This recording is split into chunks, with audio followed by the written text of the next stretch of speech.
सौरभ मिश्रा नमस्ते। Waseem good afternoon. आगे आप सभी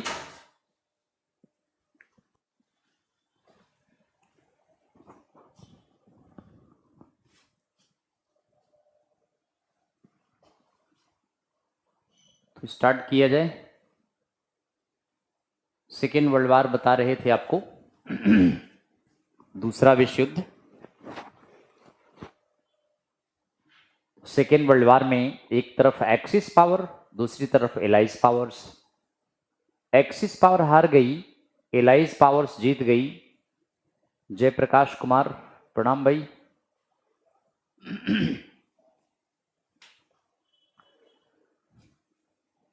चलें आगे बढ़ते हैं और आपको बताते हैं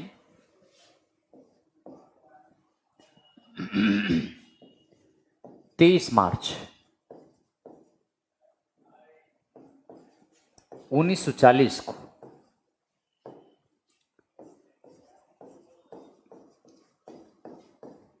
Lahore session of Muslim league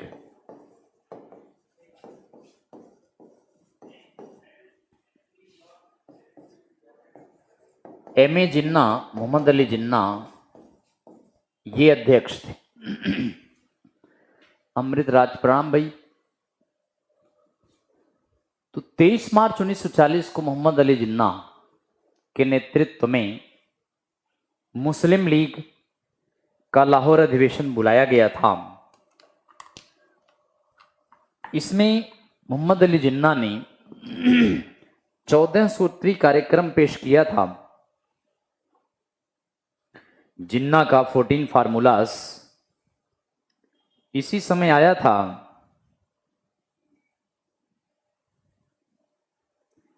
Mohammad Ali जिन्ना ने पाकिस्तान की डिमांड भी इसी समय किया था।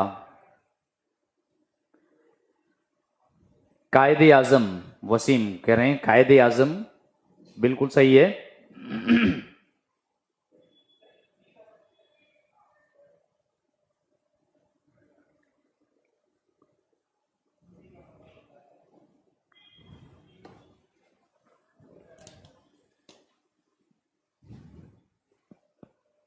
तो इस तरह से एम.ए. जिन्ना अध्यक्षता किए थे, लेकिन पाकिस्तान इसका रेजोल्यूशन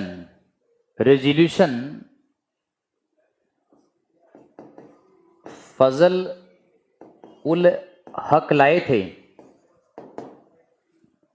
यानी इस अधिवेशन में पाकिस्तान अलग देश बनाने के लिए इन्होंने, फजल उल हक ने रेजोल्यूशन ले आए।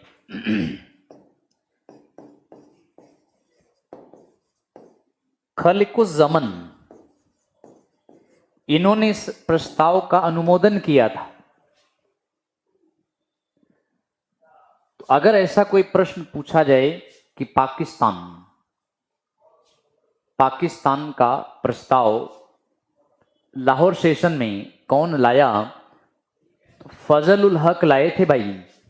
लेकिन इस प्रस्ताव का अनुमोदन किसने किया? खलिकुस जमन ने किया था। इनके साथ एक और थे, सिकंदर बख्त हयात।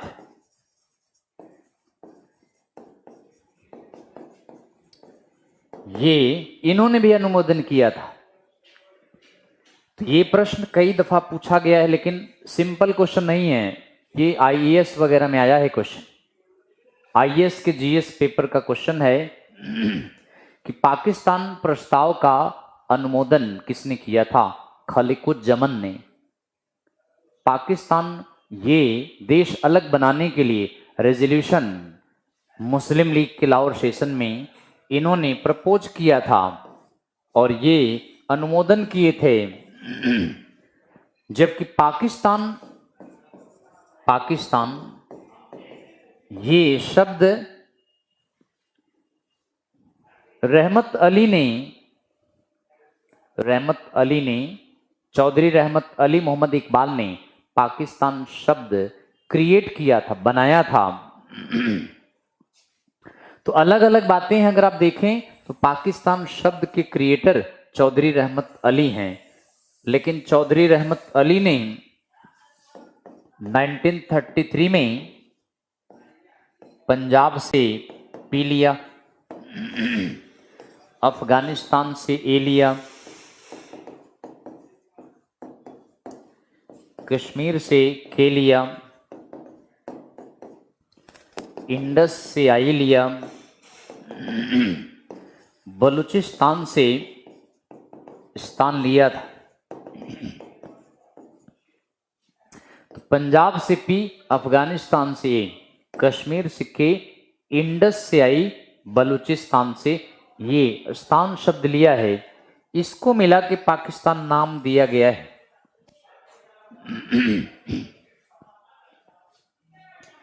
वसीम रहमत अली ने, चौधरी रहमत अली ने, चौधरी रहमत अली ये और मोहम्मद इकबाल, इन्होंने, ये दोनों दोस्त थे, ये शब्द क्रिएट किया है। तो अगर ये पूछा जाए कि पाकिस्तान शब्द का आर्किटेक्ट कौन है, तो चौधरी रहमत अली, मोहम्मद इकबाल हैं। नॉर्थ वेस्ट फ्रंटियर में ये 5 राज्य थे। उत्तरी पश्चिमी सीमा प्रांत में 5 राज्य थे। पंजाब से पी लिया, अफगानिस्तान से ए लिया, कश्मीर से के लिया, इंडस से आई लिया, बलूचिस्तान से स्थान शब्द लिया है, पंजाब से प लिया, अफगानिस्तान की आ की मात्रा लिया, कश्मीर से क लिया, सिंध से छोटी की मात्रा लिया, बलूचिस्तान से स्थान लिया है। लेकिन इसकी अध्यक्षता किसने किया है? जिन्ना ने किया है। जिन्ना ने अपना 14 सूत्री कार्यक्रम पेश किया था। इसमें 14 फार्मूला इसी में पेश किया था। बट ये प्रस्ताव अगर पूछा जाए कौन लाया? फजल उल हक ने लाया। खलिकुज़्ज़मान ने इसको प्रपोजल को सपोर्ट किया और ये भी सपोर्ट किए। तो ये 3 लोग हैं जिन्होंने अलग देश पाकिस्तान बनाने के लिए प्रस्ताव का अनुमोदन किया, प्रस्ताव लाया। मोहम्मद अली जिन्ना ने पहली बार पाकिस्तान अलग देश बनाने की मांग किया था। ऐसा प्रश्न पूछा जाए कि पाकिस्तान अलग देश बनाने की मांग सबसे पहले किसने किया? M.A. जिन्ना ने किया।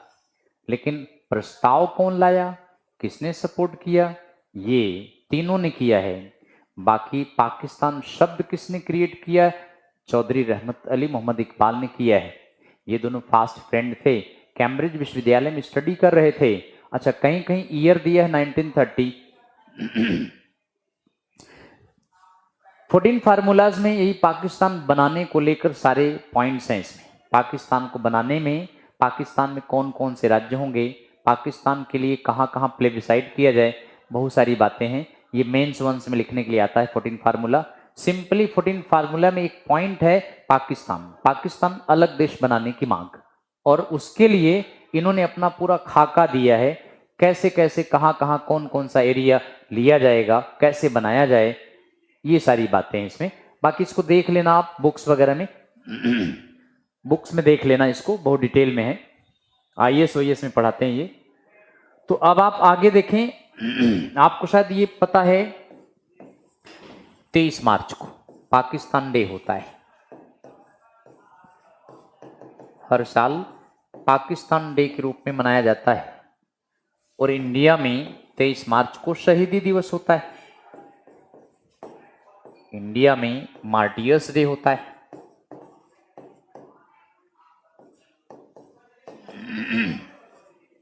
ये इंडिया में, और ये पाकिस्तान मनाता है इसको शहीदी दिवस के रूप में। तो इस तरह ये सारी बातें पाकिस्तान से रिलेटेड। चलें आगे बढ़ते हैं और आपको बताते हैं कि 8 अगस्त 1940 को, इस डेट को अगस्त ऑफर आया था। अगस्त ऑफर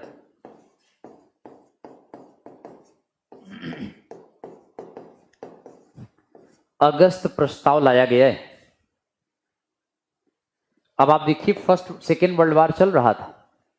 सेकेंड वर्ल्ड वार के समय में अगस्ट ऑफर इंडिया में लाया गया और ये कहा गया कि युद्ध के बाद वाइसरॉय के नेतृत्व में एक परिषद बनाई जाएगी जिसमें इंडियन मेंबर भी होंगे और उसके बाद एक संविधान सभा का गठन किया जाएगा। इसमें भारतीय राष्ट्रीय कांग्रेस ने फर्स्ट वर्ल्ड वार में ब्रिटेन का साथ दिया था, बताए थे आपको, लेकिन सेकेंड वर्ल्ड वार में कांग्रेस ने ब्रिटेन का साथ नहीं दिया।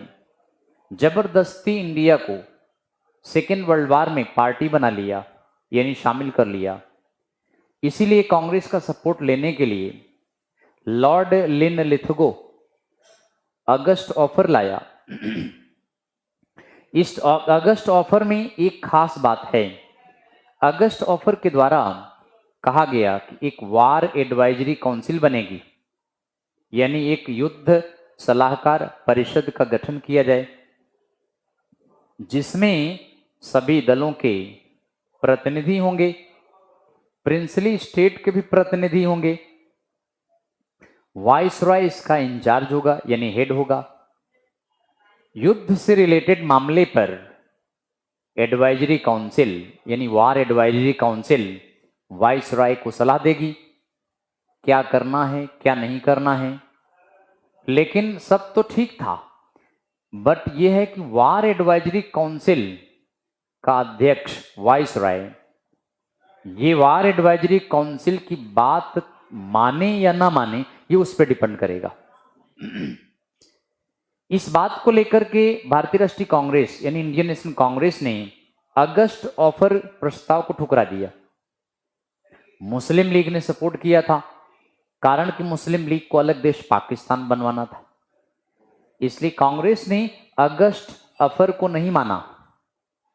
दूसरा इसमें यह भी था कि वार के बाद एक काउंसिल जो बनी है वो काउंसिल संविधान बनाने के लिए इंडिया में इंडियन को अवसर देगी कि संविधान बनाओ। तो पहला वाला पॉइंट को कांग्रेस ने प्रोटेस्ट किया कि युद्ध सलाहकार परिषद में वाइसरॉय हेड होगा, उसकी सलाहकार परिषद में कांग्रेस मेंबर होंगे, मुस्लिम लीग के मेंबर होंगे, प्रिंसली स्टेट के मेंबर होंगे, अन्य दलों के मेंबर होंगे, लेकिन काउंसिल का अध्यक्ष वाइसरॉय काउंसिल के प्रस्ताव को एक्सेप्ट करे, स्वीकार करे या न करे ये उस पर निर्भर है। इसी बात को लेकर कांग्रेस ने अगस्ट ऑफर प्रस्ताव को ठुकरा दिया और इसके अगेंस्ट में गांधी ने इसके अगेंस्ट में इंडिविजुअल सत्याग्रह स्टार्ट किया। इंडिविजुअल सत्याग्रह,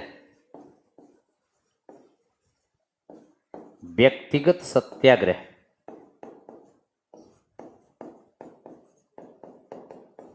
ये प्रारंभ करवाया। लेकिन प्रथम व्यक्तिगत सत्याग्रही आचार्य विनोबा भावे थे। बाद में जब कमजोर पड़ने लगा तो जवाहरलाल नेहरू भी इसमें शामिल हो गए और इसके बाद एक और तीसरे भी थे, ब्रह्मदत्त। तो ये तीन सत्याग्रही हैं, आचार्य विनोबा भावे, जेएल नेहरू, जवाहरलाल नेहरू और ब्रह्मदत्त। ये सत्याग्रह इन्होंने स्टार्ट किया था पवनार जिले में। पवनार महाराष्ट्र में है। तो गांधी ने आचार्य विनोबा भावे को पहला व्यक्तिगत सत्याग्रही चुना, पवनार में स्टार्ट कराया, लेकिन बाद में विफल हो गया था ये। बाद में अंग्रेजों ने इन सत्याग्रहियों को हटा दिया और इनके अगेंस्ट एक्शन लिया, इनको अरेस्ट भी किया। तो आचार्य विनोबा भावे अगर फेमस हैं तो भूदान यज्ञ आंदोलन के लिए ज्यादा फेमस है। आपने पढ़ा भी होगा इसको कि आचार्य विनोबा भावे ने भूदान यज्ञ आंदोलन चलाया, लेकिन जब इंडिया फ्री हो गया, इंडिया के फ्री हो जाने के बाद आचार्य विनोबा भावे ने भूदान यज्ञ आंदोलन प्रारंभ किया।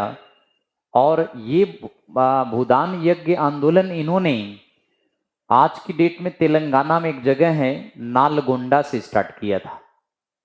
नालगोंडा से स्टार्ट किया और इन्होंने 1952 में 1952 में स्टार्ट किया था इसको। इनके पास जो जमीन थी सब गरीबों को दान में दे दिया।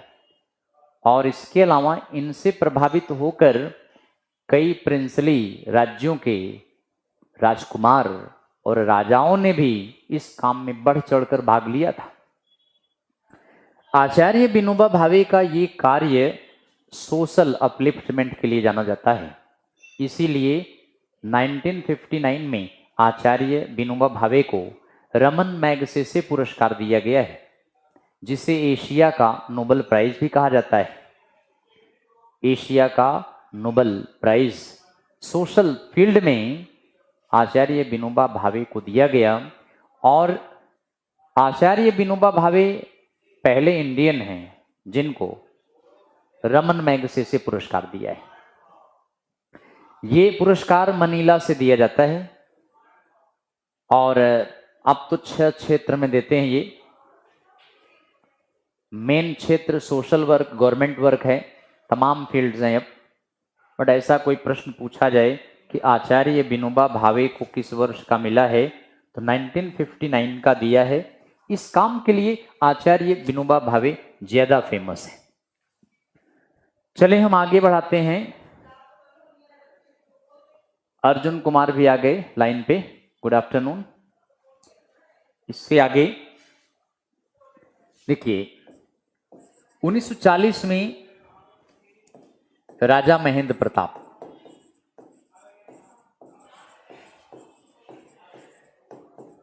राजा महेंद्र प्रताप, इन्होंने काबुल में एक प्रोविजनल गवर्नमेंट बनाया था। प्रोविजनल गवर्नमेंट फॉर द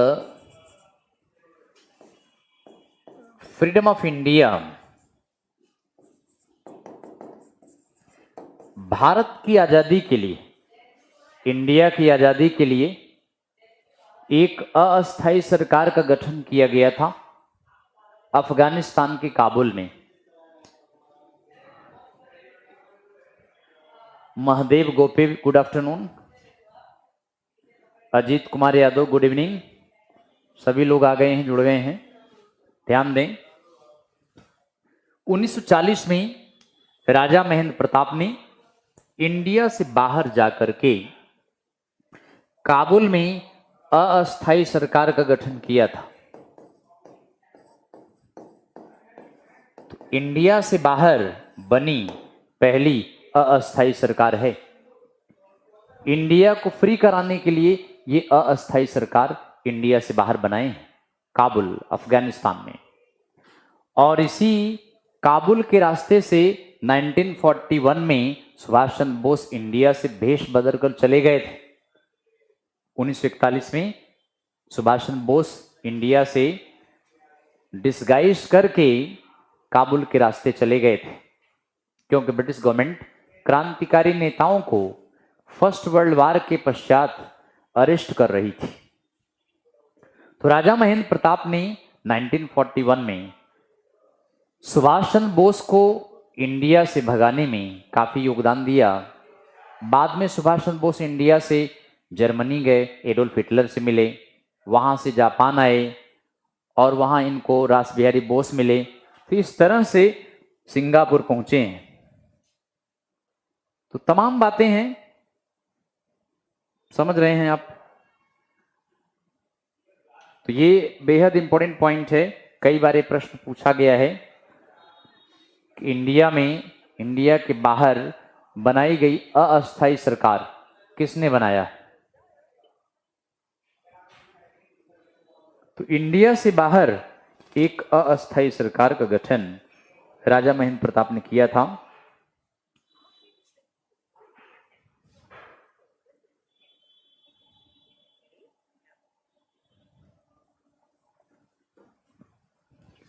तो चलते हैं, इससे आगे बढ़ाते हैं। 1941 की बात है ये। और अब आप देखिए 1941 में, 1941 में जापान ने सेकेंड वर्ल्ड वार के समय जापान बम्बार्ड पर्ल हार्बर,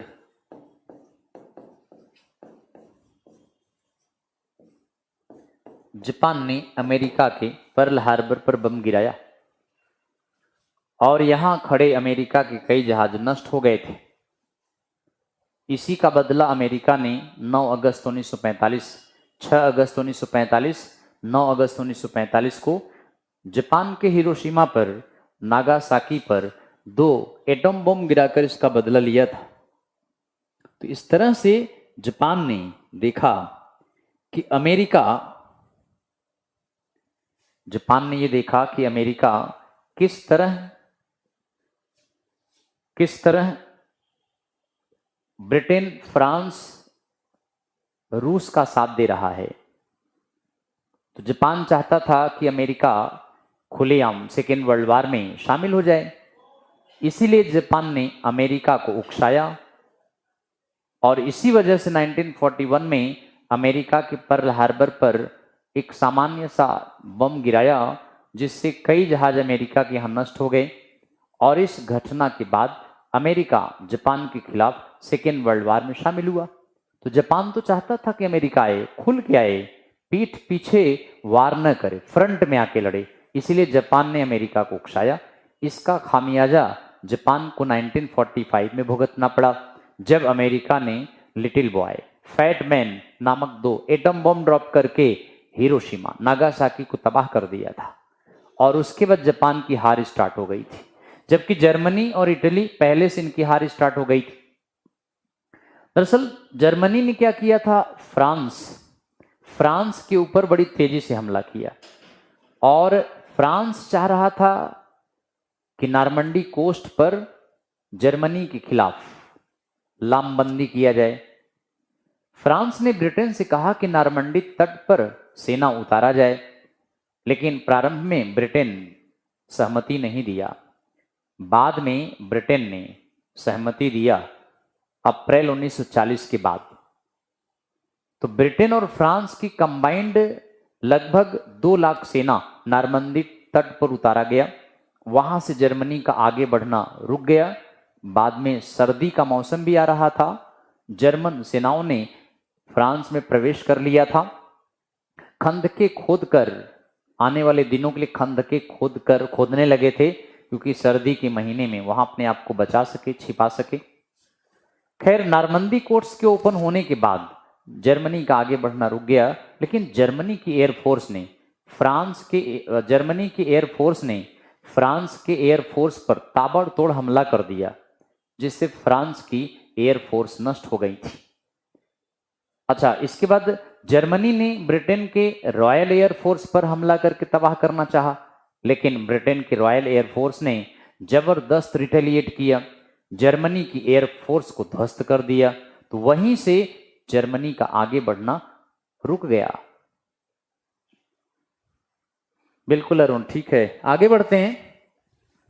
तो ये वही समय है, और ये वही समय है जब 1941 में SC Bose escaped away from India. Subhash Chandra Bose escaped away from India.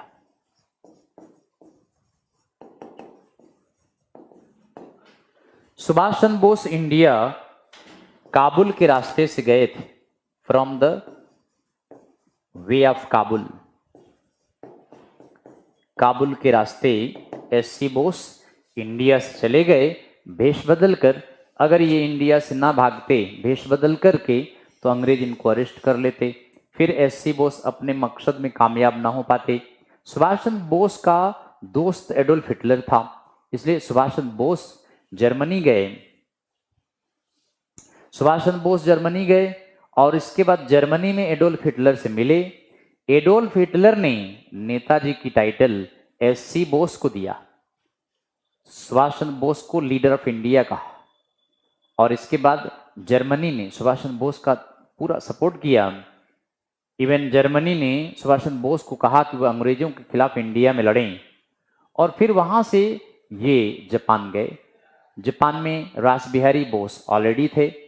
रास बिहारी बोस ने जापान के टोक्यो में 1942 में आजाद हिंद फौज का गठन किया था, इंडियन नेशनल आर्मी का गठन किया था, और आजाद हिंद फौज की सेना को लेकर दोनों सिंगापुर में आए, और सिंगापुर में रास बिहारी बोस ने आजाद हिंद फौज की कमान एससी बोस को दे दिया।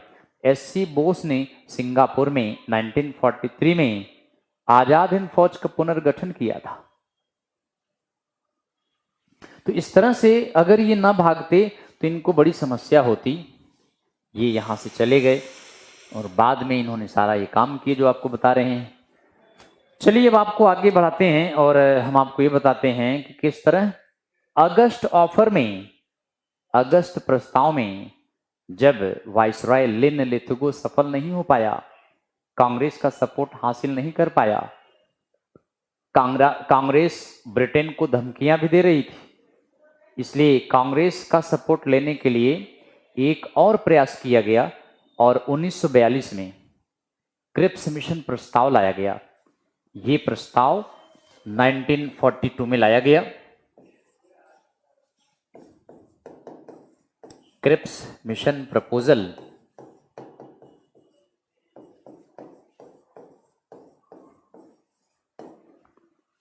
इसके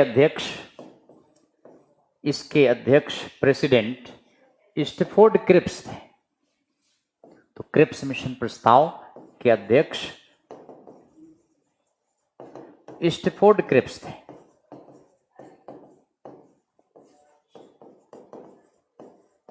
ये ब्रिटिश पार्लियामेंट में क्रिप्स मिशन प्रस्ताव इनके अंडर में भेजा गया, ब्रिटिश पार्लियामेंट ने पारित किया और ये कैबिनेट मंत्री भी थे।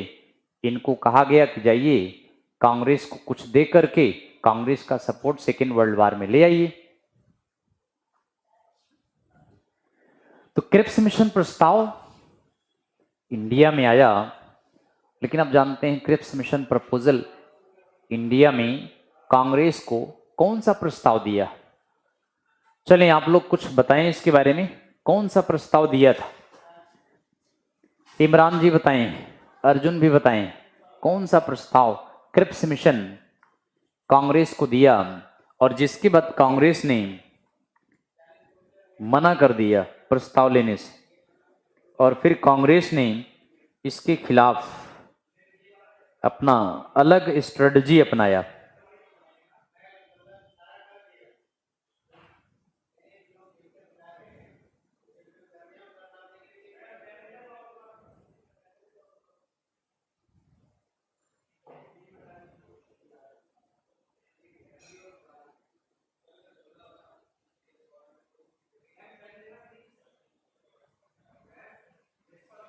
निशांत कुमार का आ गया dominion status and freedom.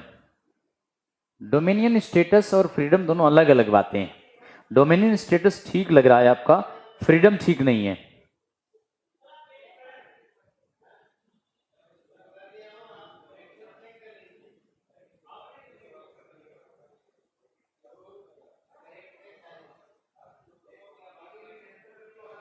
Amritraj कह रहे हैं क्रिप्स कैबिनेट से संबंधित कोई प्रस्ताव था। सौरभ पोस्ट डेटेड चेक, ये तो क्रिप्स मिशन प्रपोजल को पोस्ट डेटेड चेक कहा गया था, पोस्ट डेटेड चेक कहा गया था। क्रिप्स मिशन प्रस्ताव को पोस्ट डेटेड चेक कहा गया था, वो अलग बात है।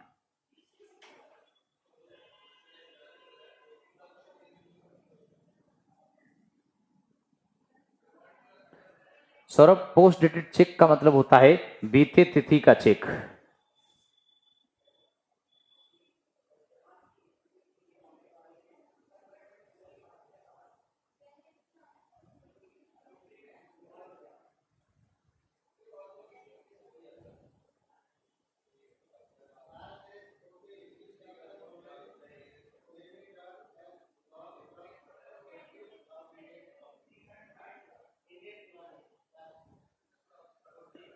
चलें और लोग कुछ बताएं, बाकी लोग नहीं बता रहे हैं।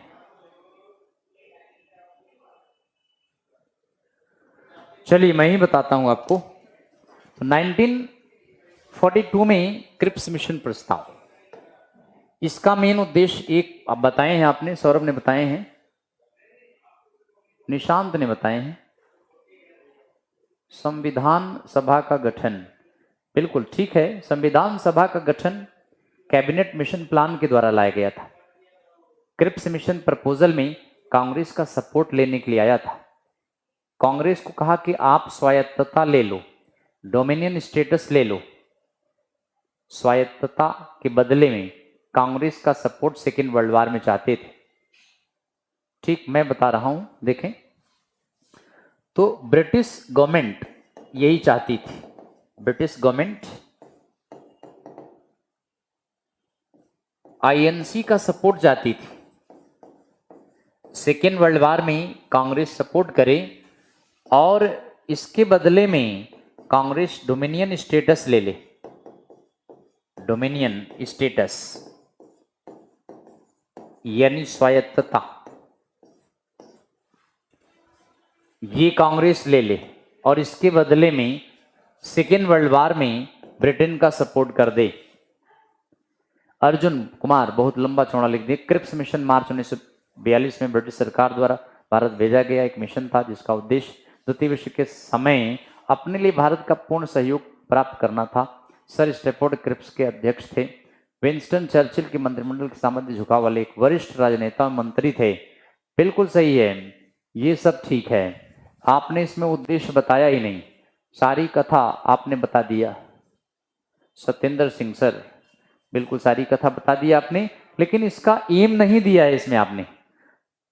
इसका एम क्या था, उद्देश्य क्या था, ये आपने बताया ही नहीं।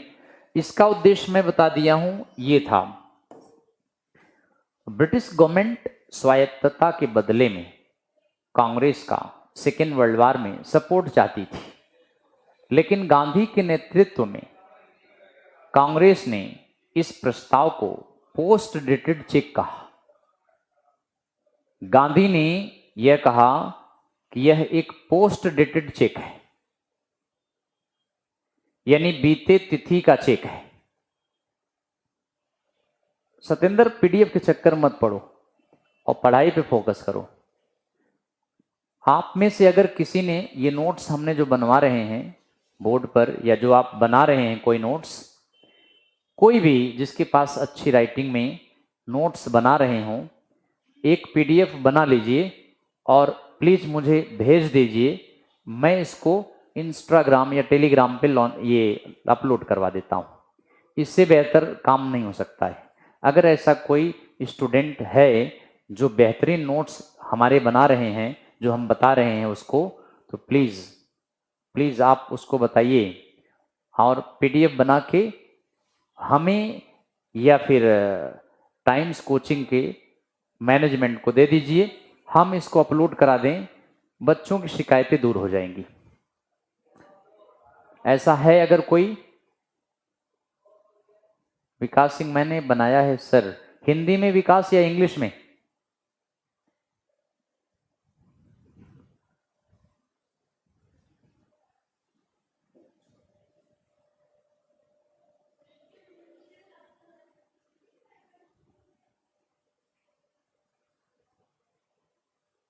पूरा डिटेल में है, हिंदी में। चलो आप हिंदी में भेज दो। और एक भाई हमारे कोई हो इंग्लिश वाले, तो इंग्लिश वाले भी पीडीएफ अगर बना के दे दे तो बड़ी मेहरबानी होगी, बच्चों का उद्धार होगा। क्योंकि बच्चे बहुत ज़्यादा डिमांड कर रहे हैं कि जो आप बता रहे हैं वो पीडीएफ में नहीं है, यानी कुछ कम शॉर्ट में पीडीएफ में है। इसलिए हम आपको रिक्वेस्ट कर रहे हैं कि जो इंग्लिश में जिसके पास है, सत्येंद्र सिंह सर, लेकिन सर पहले शो जो कर रहा था वो अब क्यों नहीं कर रहा है? अब ये मैनेजमेंट टीम बताएगी बेटा, टेक्निकल टीम, हम तो पढ़ा के चले जाते हैं। एक बार कॉल कर लीजिए मैनेजमेंट में, ठीक है ना? बाकी एक बना के मुझे दे दीजिए। अगर किसी के पास इंग्लिश में अच्छी राइटिंग में है, पीडीएफ बना के हमें या मैनेजमेंट को भेज दो। हिंदी में भी विकास हिंदी में बना रहे हैं तो हिंदी में भेज दें, और कोई इंग्लिश में हो तो इंग्लिश में भेज दो। ऐप पर तो आपका नोट्स है सर,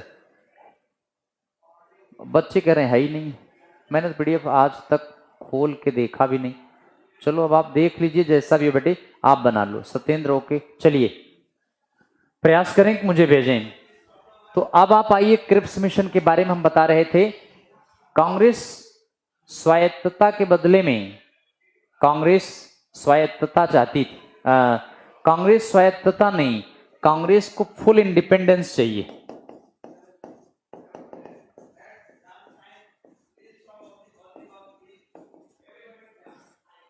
पूर्ण स्वतंत्रता। भारतीय राष्ट्रीय कांग्रेस को पूर्ण स्वतंत्रता चाहिए था।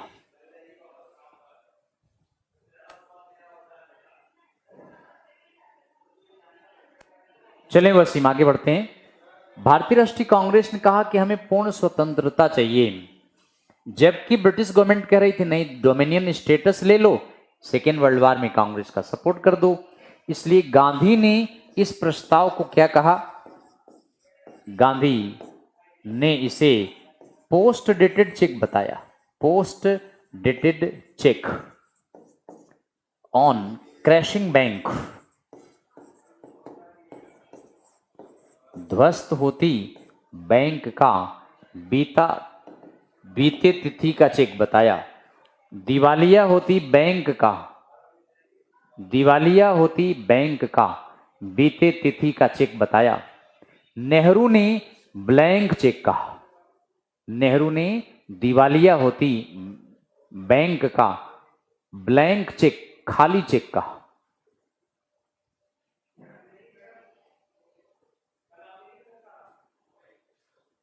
तो इस तरह से गांधी पोस्ट डेटेड चेक बताया। तो आगे अब आप देखें, नेहरू ने ब्लैंक चेक कहा और इसके बाद गांधी ने इस प्रस्ताव के खिलाफ एक आंदोलन छेड़ दिया।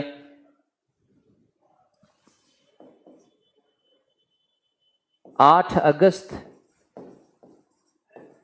या 9 अगस्त 1942 को क्विट इंडिया मूवमेंट।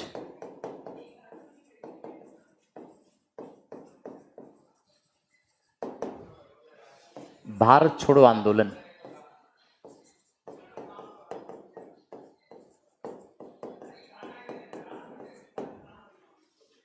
बॉम्बे से तो 8 अगस्त को प्रस्ताव लाया, 9 अगस्त को लॉन्च किया। प्रस्ताव कांग्रेस के बंबई अधिवेशन में पारित किया गया था।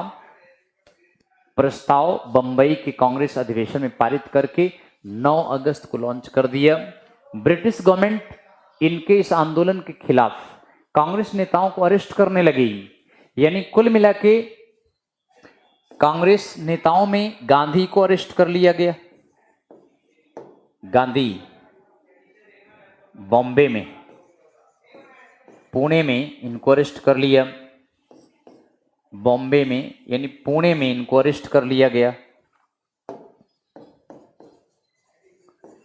बाकी जवाहरलाल नेहरू, इनको भी अरेस्ट कर लिया था अहमदनगर में। अहमदनगर के किले में इनको रखा। ऐसे और भी तमाम नेता, मोस्टली नेताओं को जेल में अरेस्ट कर लिया गया। कुछ नेता ऐसे थे जो अंडरग्राउंड हो गए थे, जिसमें जयप्रकाश नारायण, राम मनोहर लोहिया, अरुणा आसफ अली। जयप्रकाश नारायण, राम मनोहर लोहिया ये तो कांग्रेस सोशलिस्ट पार्टी थी। कांग्रेस पार्टी की अरुणा आसफ अली थी, ये अंडरग्राउंड हो गई थी। तो कांग्रेस के अधिकांश नेताओं को गिरफ्तार कर लिया गया था। कांग्रेस के अधिकांश नेताओं को, नेशनल लीडर को अरेस्ट कर लिया गया, क्योंकि सोचा कहीं गांधी आंदोलन चला दिया तो इसमें बड़ी समस्या हो जाएगी। अधिकतर नेताओं को अरेस्ट कर लिया गया। एक नेता अरुणा आसफ अली, नेशनल लेवल की जो लीडर थी, बच गई, अंडरग्राउंड हो गई। बाद में इन्होंने नेतृत्व किया, लेकिन गांधी का ये आंदोलन नेता के बिना लड़ा गया, चूंकि सारे यानी मोस्टली नेशनल लीडर जेल में थे। इसलिए गांधी का ये आंदोलन नेतृत्व विहीन आंदोलन था, बिना नेता के लड़ा गया और आम जनता ज्वालामुखी की तरह फूट पड़ी थी। इसलिए गांधी का quit India movement violent movement बन गया। इससे पहले के आंदोलन में जब भी वायलेंट हुआ गांधी विड्रॉ कर लेते थे, लेकिन पहली बार ऐसा हुआ कि इस आंदोलन की शुरुआत वायलेंस से हुई। 9 अगस्त के मिडनाइट तक नेताओं को जेल के अंदर गिरफ्तार करके बंद कर दिया गया। 11 अगस्त यानी 2 दिन बाद आम जनता ज्वालामुखी की तरफ फूट पड़ी। आम जनता अंग्रेजों को पकड़ पकड़ कर मारने लगी। जहां भी अंग्रेजों को पाते वहीं उड़ा देते, चाहे वो ऑफिस में हो, बाहर हो, जहां भी पाया वहीं उड़ा दिया। इस तरह से गांधी अगर बाहर होते तो आंदोलन वापस ले लेते, लेकिन गांधी और नेशनल लीडर जेल में जनता ने ऐसा करिश्मा दिखाया कि अंग्रेज घबरा गए, भागने को तैयार हो गए। यदि गांधी जेल के बाहर होते तो ये क्विट इंडिया मूवमेंट को वापस ले लेते और इंडिया 1960-61 में फ्री होता। जनता ने ऐसा करिश्मा दिखाया, जम के नरसंहार करने लगे, खून खराबा करने लगे, अंग्रेजों को टारगेट करने लगे, विदेशियों को मारने लगे। इसलिए आम जनता ज्वालामुखी की तरफ फूट पड़ी, खूब जम के मारकाट हुआ और इसी से अंग्रेज घबराए हैं और भागने को तैयार हो गए हैं। गांधी ने क्विट इंडिया मूवमेंट के समय डू और डाई का नारा भी दिया, करो या मरो का नारा क्विट इंडिया मूवमेंट के समय में दिया था।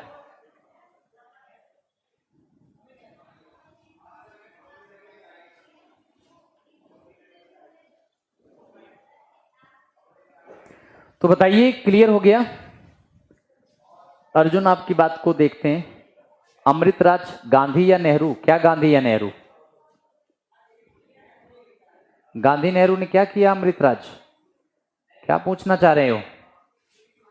अर्जुन कुमार देखते हैं, अभी पूछते हैं टेक्निकल टीम से कि अगर बोर्ड वाला सेव हो जाए तो यही पीडीएफ बन जाएगा, तो पूछते हैं अभी। Jai Prakash Kumar, yes sir, all clear. ठीक है बेटे, तो महात्मा गांधी ने क्विट इंडिया मूवमेंट को,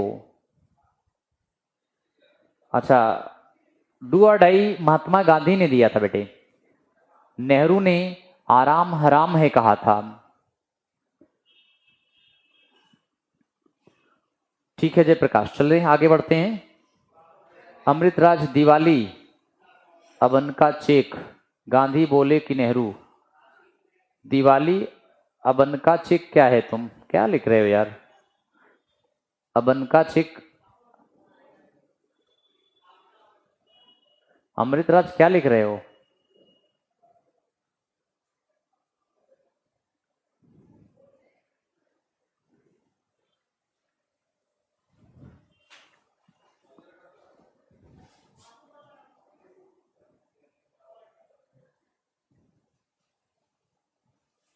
भारत छोड़ो आंदोलन के समय गांधी का स्टेटमेंट था,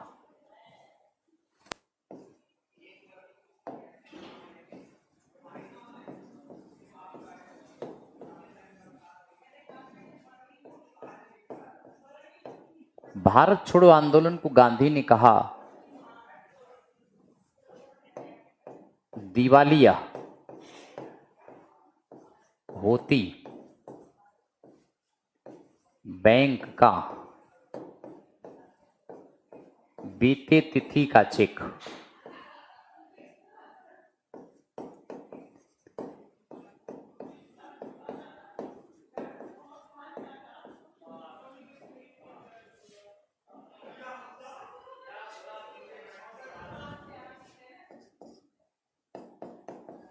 नेहरू ने कहा, दिवालिया होती बैंक का खाली चेक।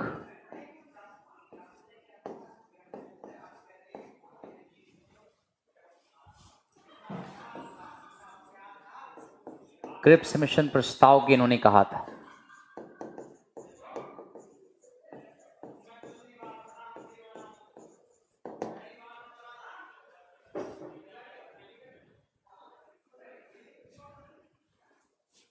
तो इस तरह से क्रिप्स मिशन प्रस्ताव को इन दोनों ने यही कहा था। और इसके अलावा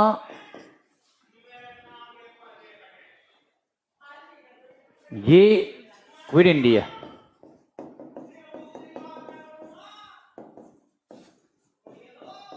क्विट इंडिया मूवमेंट, ये किसने कहा था? क्विट इंडिया मूवमेंट, ये नाम किसने कॉइन किया था?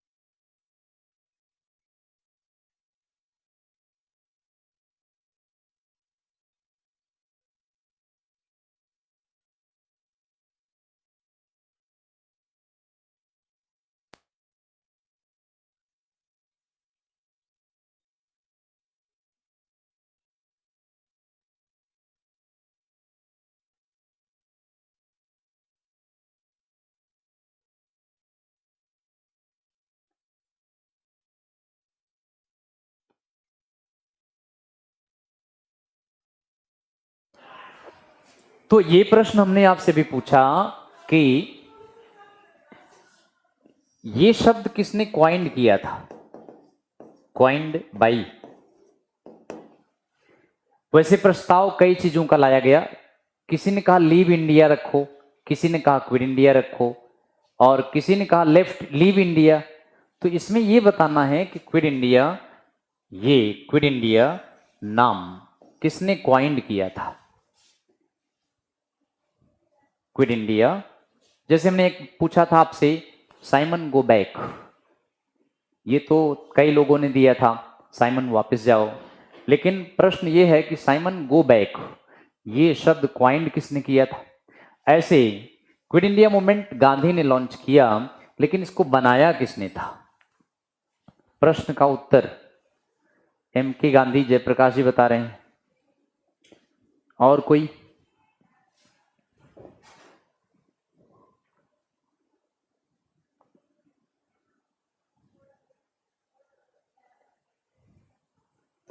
चलिए, हमने आपको बताया था Simon go back slogan given by Lala Lajpat Rai और तमाम लोगों ने दिया।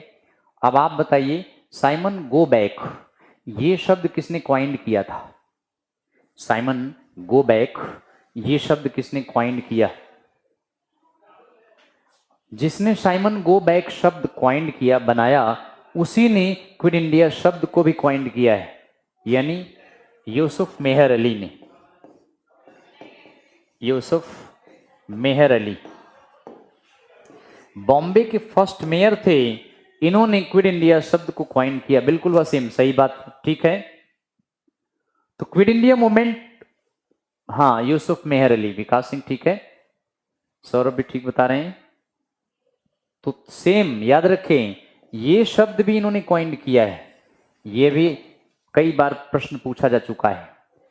और एक बात बड़ा इंपॉर्टेंट है, एक प्रश्न और आप बताएं उत्तर। क्विट इंडिया मूवमेंट का ड्राफ्ट किसने तैयार किया था? भारत छोड़ो आंदोलन का प्रारूप किसने तैयार किया? क्विट इंडिया मूवमेंट का ड्राफ्ट किसने तैयार किया?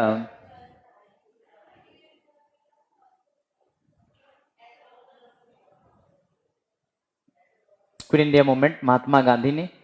ये तो दिया महात्मा गांधी ने, अर्जुन दिया तो महात्मा गांधी ने, लेकिन क्विट इंडिया मूवमेंट शब्द किसने बनाया?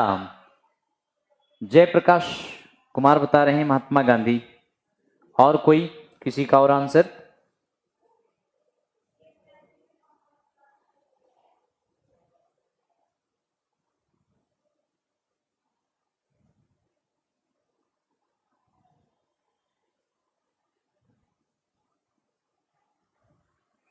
सौरभ कह रहे हैं कलाम। कौन से कलाम भाई, कौन से कलाम? मौलाना अबुल कलाम आजाद। और वसीम जी कह रहे हैं नेहरू जी ने। जयप्रकाश जी कह रहे हैं सरदार पटेल ने।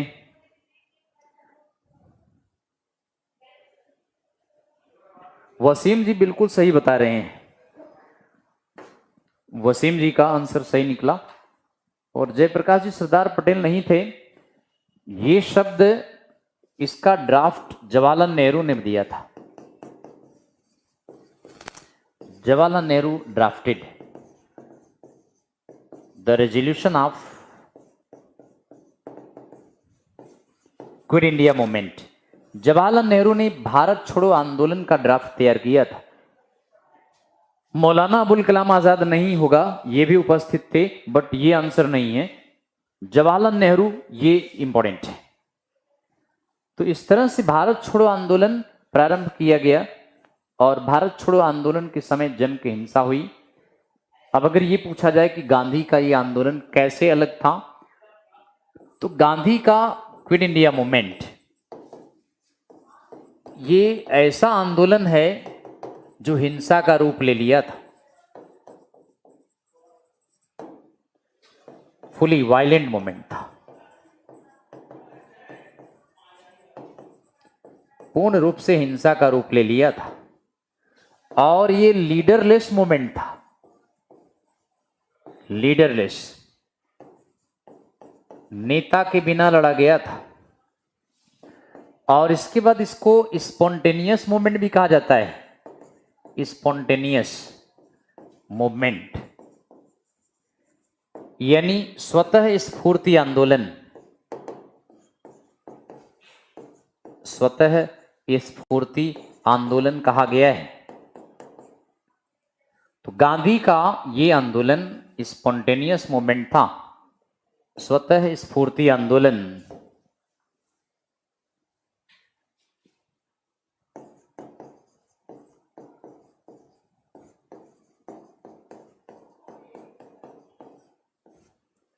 नेता के बिना लड़ा गया था, नेतृत्वहीन आंदोलन और पूर्ण रूप से हिंसात्मक आंदोलन था। इसके पहले के जितने आंदोलन हुए हैं, जब भी हिंसा हुई गांधी इसको वापस ले लिया।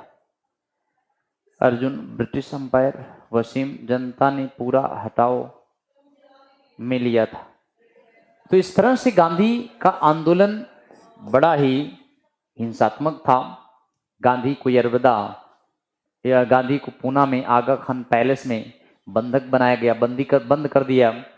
1944 में फिर गांधी को छोड़ दिया गया था।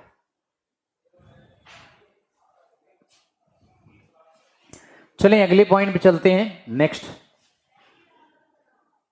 1942 में कैप्टन मोहन सिंह ने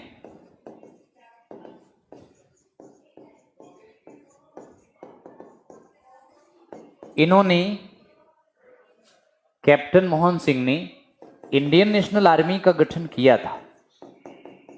इंडियन नेशनल आर्मी का गठन किया था सबसे पहले, और इन्होंने साउथ ईस्ट एशिया में किया था। इन्होंने साउथ ईस्ट एशिया में किया था। उन सैनिकों को लेकर के इन्होंने आजाद हिंद फौज बनाया जो सेकेंड वर्ल्ड वार में ब्रिटिश गवर्नमेंट के साथ लड़ रहे थे। और ऐसे सैनिक जो जापान जिनको बंदी बना लिया था, उन सैनिकों को लेकर के कैप्टन मोहन सिंह ने आजाद हिंद फौज का गठन सबसे पहले किया था। साउथ ईस्ट एशिया में मलाया है, इंडोनेशिया है, और इन सभी देशों के आसपास इन्होंने 1942 में कैप्टन मोहन सिंह ने इसका गठन किया था। लेकिन 1942 में 1942 में रास बिहारी बोस, आवाज आ रही है, बड़ी आवाज आ रही है। 1942 में रास बिहारी बोस, इन्होंने इंडियन नेशनल आर्मी का गठन किया है। इन्होंने आजाद हिंद फौज का गठन अगर पूछा जाए तो टोक्यो में किया है, जापान के टोक्यो में। तो यदि पूछा जाए कि सबसे पहले किसने किया, तो कैप्टन मोहन सिंह लगाइए। लेकिन अगर ये पूछा जाए जापान के टोक्यो में किसने किया, रास बिहारी बोस ने किया। ये जापान की मदद से आजाद हिंद फौज का गठन किए थे और जापान ने उन इंडियन सिपाहियों को इनको दे दिया जो सेकेंड वर्ल्ड वार के समय ब्रिटेन के लिए सेकेंड वर्ल्ड वार में फाइट कर रहे थे। बाद में एससी बोस आजाद हिंद फौज का नेतृत्व किया था। तो यहां आप देखिए एससी बोस 1943 में, सुभाष चंद्र बोस रीऑर्गेनाइज्ड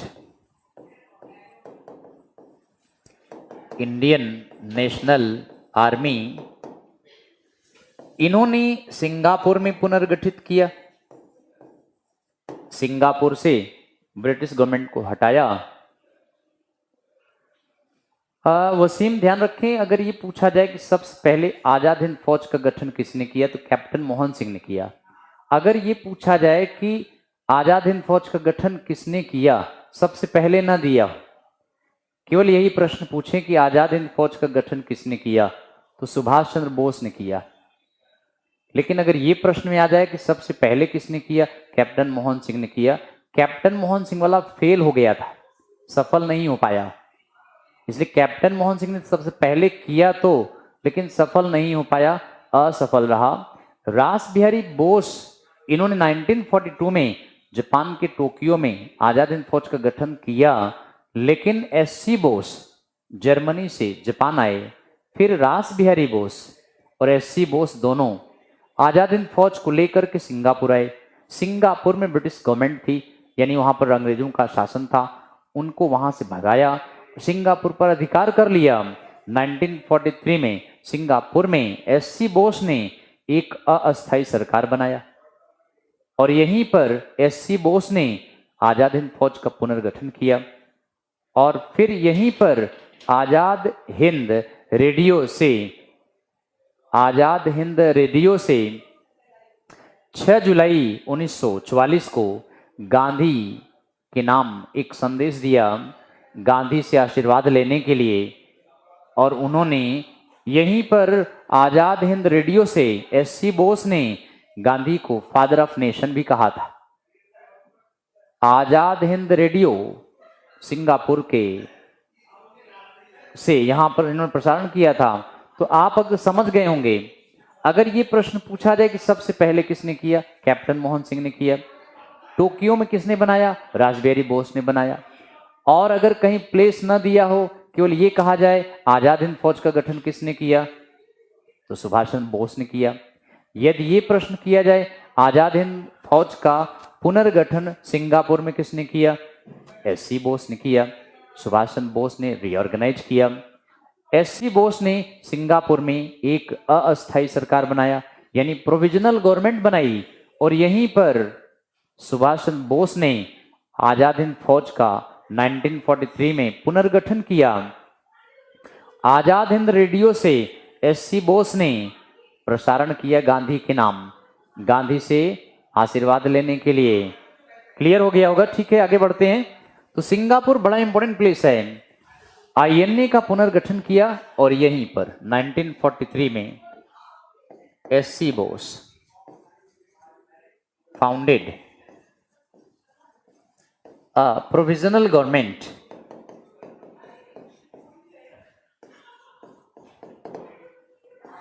एक अस्थायी सरकार बनाया। यहीं पर एक अस्थायी सरकार का गठन सिंगापुर में किया था। तो यहीं पर इस डेट को 6 जुलाई 1944 को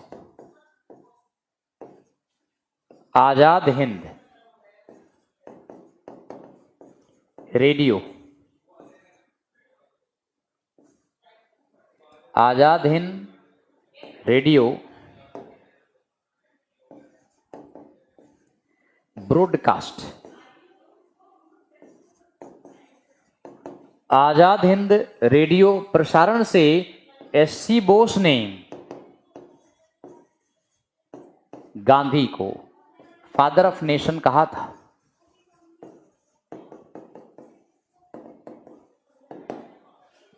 राष्ट्रपिता कहा था। बाकी वैसे कहीं ऑथेंटिक तौर पर किसी को दिखाया नहीं गया है, बट ये प्रश्न पूछा जाए कि गांधी को राष्ट्रपिता किसने कहा, तो सुभाष चंद्र बोस ने कहा था। और गांधी को महात्मा किसने कहा, तो गांधी को महात्मा R.N. टैगोर ने कहा। रविन्द्रनाथ टैगोर ने इनको महात्मा कहा और गांधी ने R.N. टैगोर को गुरुदेव कहा था। बापू सरदार पटेल ने कहा था। तो इस तरह से ये बड़ा इंपॉर्टेंट पॉइंट है। 6 जुलाई 1944 को आजाद हिंद रेडियो ब्रॉडकास्ट से S.C. बोस ने इनको राष्ट्रपिता कहा। तो इस तरह ये S.C. बोस एक अस्थायी सरकार बनाया। यहीं पर S.C. बोस ने INA का गठन भी किया और यहीं पर INA को संबोधित किया और कहा कि तुम मुझे खून दो, मैं तुम्हें आजादी दूंगा। You give me blood, I promise you freedom. और यहीं पर इन्होंने कहा दिल्ली चलो, मार्च टू दिल्ली। हालांकि दिल्ली चलो इस स्लोगन कई बार दिया जा चुका है। पहली बार दिल्ली चलो का स्लोगन 1921 में भगत सिंह ने दिया था, लेकिन इस समय दिल्ली चलो 1943 में S.C. बोस ने दिया था और S.C. बोस वाला ज्यादा पॉपुलर है। बट आपको पूछा था फर्स्ट टाइम दिल्ली चलो का नारा किसने दिया, तो 1921 में भगत सिंह ने दिया था। और एक बात बड़ा इंपॉर्टेंट है, 1921 में भगत सिंह ने पहली बार फुल इंडिपेंडेंस की डिमांड भी किया था। पूर्ण स्वतंत्रता की मांग 1921 में भगत सिंह ने किया था। कांग्रेस ने 1929 में अपना उद्देश्य बनाया लाहौर सेशन में, लेकिन पहली बार फुल इंडिपेंडेंस की डिमांड गांधी से पहले या नेहरू से पहले या कांग्रेस से पहले, सबसे पहले भगत सिंह ने 1921 में किया था। गांधी और S.C. बोस में INC प्रेसिडेंट पोस्ट के लिए लड़ाई हुई थी, बिल्कुल ठीक है। गांधी आशीर्वाद लेना चाहते थे, टॉन्ट कर रहे थे वसीम। टॉन्ट माने ताना मार रहे थे कि हमें आशीर्वाद दो कि हम इंडिया को फ्री कराएं। यानी आशीर्वाद का मतलब अच्छे वे में नहीं बोला था इन्होंने। इनका स्टेटमेंट था कि say to the father of nation India's war of independence has been started. यानी इस वे में कहा था। इनका स्टेटमेंट यही है कि say to the father of nation India's war of independence has been started. कह दो राष्ट्रपिता से भारत का स्वतंत्रता संग्राम प्रारंभ हो चुका है। मतलब ये अलग सेंस हम बता रहे हैं, मतलब आशीर्वाद लेने का मतलब यही है।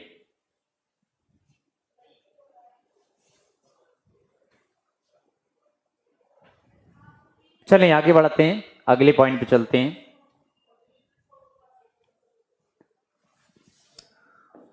तो अब हम आ गए हैं कुछ फ्रीडम के आसपास और आपको हम बताते हैं 1946 में। हालांकि वैसे इस साल गांधी को छोड़ दिया गया था। 1944 में गांधी को छोड़ दिया गया था, चूंकि इसी साल आगा खान पैलेस में, आगा खान पैलेस ये पुणे में है,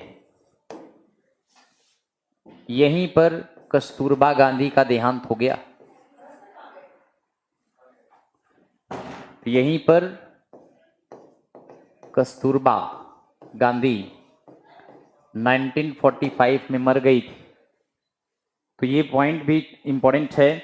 कस्तूरबा का देहांत आगा खान पैलेस में डिटेंशन में हुआ था बेटे। डिटेंशन माने इनको बंधक के रूप में रखा गया था। तो बस 2 मिनट है, ठीक है, हाँ हाँ बुला लेना, तब तक टाइम भी हो जाएगा। हाँ तो 5 खत्म कर देते हैं थोड़ी देर में। हाँ हाँ ठीक है। तो बेटे ये सारी बातें बेहद इंपॉर्टेंट हैं। आगा खान पैलेस में डिटेंशन में यानी बंदी में कस्तूरबा का देहांत हुआ था। और हम आपको आगे नेक्स्ट पॉइंट में देखें। 6 अगस्त 1945 को हिरोशिमा पर, 9 अगस्त 1945 को नागासाकी पर अमेरिका ने अणु बम गिराए। अमेरिका ड्रॉप्ड एटम बम,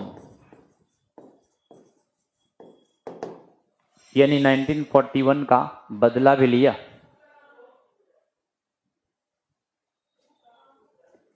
तो 6 अगस्त 1945, 9 अगस्त 1945 हिरोशिमा पर बम का नाम लिटिल बॉय था। यहां पर बम का नाम फैटमैन था। ये 2 अणु बम ड्रॉप किए, जापान से बदला भी लिया पर्ल हार्बर का। और इस समय SC Bose north east India में आ गए थे। एससी बोस ने 1945 में रंगून पर कब्जा कर लिया, उसके बाद इम्फाल और फिर त्रिपुरा, इन पर भी कब्जा कर लिया था। आईएनए के द्वारा ये आगे बढ़ रहे थे। बट एक पॉइंट और बता दें, 1943 में जापान ने अंडमान निकोबार सुभाष चंद्र बोस को दे दिया था। अंडमान निकोबार पर जापान का कब्जा था और सुभाष चंद्र बोस जापान, इटली और जर्मनी के सपोर्टर थे। तो जापान ने अंडमान निकोबार आइलैंड सुभाष चंद्र बोस को दे दिया। तो अंडमान निकोबार से फिर ये 1945 में म्यांमार में रंगून पर कब्जा किया, वहां से नॉर्थ ईस्ट इंडिया में इम्फाल में, और फिर इसके बाद इन्होंने त्रिपुरा में कोहिमा पर, इन सब क्षेत्रों पर कब्जा जमाने लगे। उसी समय ये घटना हो गई। जब इनका नॉर्थ ईस्ट इंडिया में कब्जा हो रहा था, उसी समय घटना हो गई। और जापान की मदद के लिए 1945 में 18 अगस्त को उड़े, और इसी समय से एससी बोस गायब हो गए थे। SC Bose disappeared. इसी समय सुभाष चंद्र बोस लापता हो गए। कहा जाता है कि जापान की मदद के लिए इंडिया से जहाज में उड़े, हवाई जहाज में। इनका एरोप्लेन क्रैश हो गया बेटे। कहा जाता है कि इनका एरोप्लेन क्रैश हो गया फार्मोसा आइलैंड के पास। जापान में फार्मोसा आइलैंड के पास इनका एरोप्लेन क्रैश हो गया और तब से लापता हो गए। लेकिन ये अत्याधुनिक सर्च में कहा गया है कि इस डेट में, क्या इसके एक दिन पहले, एक दिन बाद भी कोई एरोप्लेन क्रैश ही नहीं हुआ है। तो इस तरह कहां चले गए, कहां गायब हो गए, कुछ पता नहीं चला। आईएनए के 3 कमांडेंट्स, आईएनए के 3 कमांडेंट्स, इन पर मुकदमा चलाया गया। तो यहां से हम अगली क्लास में आपको बताएंगे आईएनए के 3 कमांडेंट्स पर 1945 में दिल्ली लाल किले में मुकदमा चलाया गया। नेक्स्ट क्लास में मॉडर्न पूरा हो जाएगा, एंशिएंट स्टार्ट हो जाएगा। थैंक्स भाई, धन्यवाद। अगली क्लास में